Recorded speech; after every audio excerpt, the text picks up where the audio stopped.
টাঙ্গাইলের ঘাটাইল উপজেলার লক্ষিন্দর ইউনিয়নের গারোবাজার বাসস্ট্যান্ড সংলগ্ন এলাকায় ভয়াবহ অগ্নিকাণ্ডে 15টিরও বেশি দোকান পুড়ে ছাই হয়ে গেছে। রবিবার 16 মার্চ রাত 8টার দিকে কারেন্ট লাইনের শর্ট সার্কিট থেকে আগুনের সূত্রপাত হয়। আগুন প্রথমে একটি লেপ্টশুকের দোকানে ছড়িয়ে পড়ে এবং মুহূর্তের মধ্যেই আশপাশের অন্যান্য দোকানে ছড়িয়ে যায়। ঘাটাইল ও মধুপুর উপজেলার ফায়ার সার্ভিসের দুটি ইউনিট দীর্ঘ সময় চেষ্টার পর আগুন নিয়ন্ত্রণে আনে, তবে ততক্ষণে দোকানীদের সর্বস্ব পুড়ে গেছে। ক্ষয়ক্ষতির পরিমাণ আনুমানিক 1 কোটি টাকা বলে ধারণা করা হচ্ছে।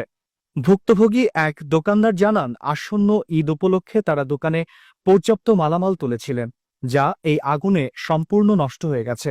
তিনি বলেন, এই দোকানই ছিল আমাদের একমাত্র জীবিকার পথ। এখন পরিবার নিয়ে কোথায় দাঁড়াবো কিছুই বুঝতে পারছি না। ঘাটাইল উপজেলায় প্রায় এ ধরনের অগ্নিকাণ্ডের ঘটনা ঘটে।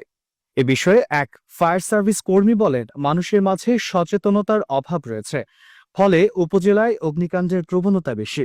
স্থানীয়রা ক্ষতিগ্রস্ত ব্যবসায়ীদের সহযোগিতা এবং অগ্নিকাণ্ড প্রতিরোধে প্রয়োজনীয় পদক্ষেপ গ্রহণের দাবি জানিয়েছেন।